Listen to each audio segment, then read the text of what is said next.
Sup, everybody? All right, very impromptu. I want to actually talk about use setting the tone in the gym. So when people mess around the gym, there's a fair chance that transfers across to a fight. So this is generally only for fighters. Yeah, how this works. It can transfer across to life, I guess, as well. But if every day in the gym you don't take it seriously, then you get in the fight, and that's the tone that you've set. I was actually just having a chat with Damon Goodwin from Cairns from Intense Muay Thai. He has a problem switching on for a fight, and no excuses. He said it himself. It's not an excuse. He just wants to learn how to switch on a little bit better and stuff. And I was suggesting that when you walk in the gym, you switch off of everything else. You do what's got to be done. Have some intent behind everything you throw. Finish training, switch off again, and go back to talking normal, acting normal, mess up, fuck assing around, whatever you want to call it. I'm a big fan of having fun in the gym, but at the same time, if it's impairing the way you fight, then you shouldn't be doing it, Another person, my boy, Thomas Wilkins, he's a strong boy, he's fit, everything. But when he gets hurt, if something's hurting him in the gym or something's not going right, he really pumps that emotion out. Like he shows that he's hurt, and instead of trying to play the poker face game, I'm a big one on poker face. And for those who were there at Knees of Fury last weekend, they would have seen that when he copped the first big knee and it winded him, the look on his face was just like, oh, I'm done. And that's just habit. It's not him being a pussy. It's not anything like that. It's just habit, that you set the habit in the gym. You get in training, you're getting told off for making mistakes, whatever it happens to be, and you get frustrated, you punch your gloves together or you shake your head. That stuff transfers across into the ring. We had that in the early days with my boy 50 Shades. He'd get swept, he'd shake his head, he'd punch the ground, whatever. It's in the gym, poker face, in a fight, poker face. When your trainer tells you what to do, smile, go, yep, thank you, and get on with it. Same with when you get hurt in the gym. Not hurt, like if it's a real injury or something that's different, but if you've got a sore shoulder or you got your muscles are aching a bit, or you stubbed your toe, or get through the round and then worry about it. Not during the round. If you get winded, hide it, fight on. It's no different. You've got to practice what you want to be doing in fights. You've got to be practicing it in the ring. I remember back in the day when I was still training at a cardio flex, I was holding pads for Rig, who went on to win a couple of belts for me.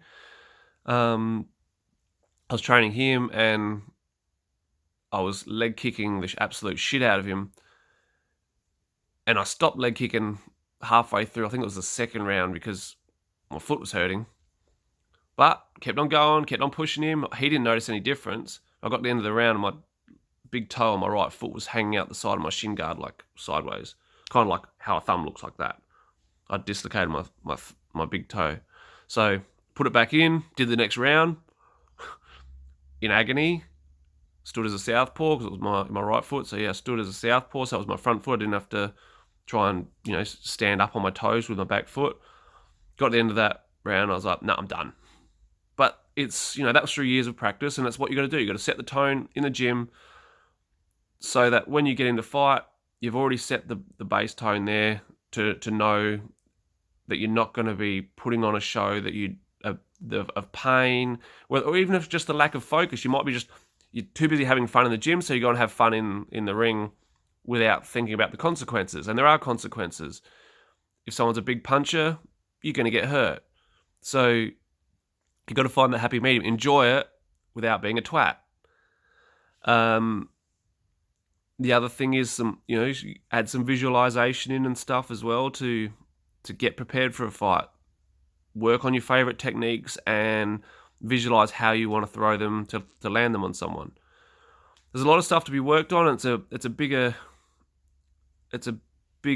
longer video than just this one. So I will get onto it again at a later stage. My main thing, I do these videos when I'm feeling it. Like I really think about something and it starts doing my head in. So I do the video. I can't really just think something up and go, oh yeah. It's kind of like when I was doing singing in Thailand, like when I was working in bars and that. And if I had to learn a song, that I didn't really like, I always struggled. So it's the same with my videos here, that if I don't really feel it at the time, I can't do it. So I'll try and video them regularly, and I'll just upload them a little bit more sporadically. But this got me going this morning when I was having a chat with Damo, and I love the kid, man. He's a good guy, tough, and he has some really good skills and stuff, but he's just had a couple of losses and that he's coming off of, and when he has a good win, he looks like a different person, and he can mix it with the best of them. He showed that, like he showed that he can do it with Jono Aulu, pretty much every big name in Australia at that weight he's fought or will fight. Then all like massive names in Thailand, Yodvisha, Manasak, all those guys, he fought them all. So you can be being tough is good, but don't test it every time. We'll get onto that a little bit more later as well. Hope this helps some people. Always inbox me if you need to ask any questions. I'm a wise old man. And I love to share what I know. So yeah, if there's anything else anyone wants to talk about, whatever, let me know and we'll see what we can do. All right, hope everyone has a great day. It's rainy and a bit shitty here in Adelaide, but it's life's good, right? All right, everyone, thank you very much for listening and peace out.